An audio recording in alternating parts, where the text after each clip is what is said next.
First of all, you have to open any of your browsers, like here I open my browser. Go to its search bar and search for NeatDM Download Manager, so as soon as you click on it, this website will appear in front of you, so you have to go to it. Now as soon as the website opens, you will see the option of both Windows and Mac.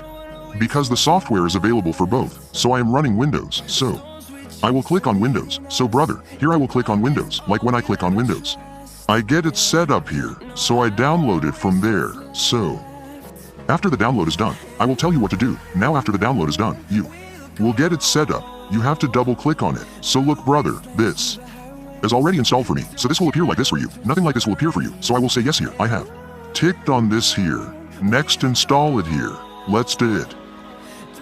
From here and install it. So look brother, after the setup is installed, you will have an interface like this. Now I will explain to you how to use it. So look, if you want to download any file, just for example, I will show you by downloading a game of 150 gigabytes, which is 46 gigabytes. What you have to do is copy the link from here. After this you will get the option of new URL. In this, you have to click on the plus icon. So whichever file you have copied, any link you have copied, it will be automatically pasted. You just don't have to do anything. You have to click on download. After clicking on download, see your file has started downloading here. Look brother, look at the speed. The speed is coming at almost 12 gigabytes per second.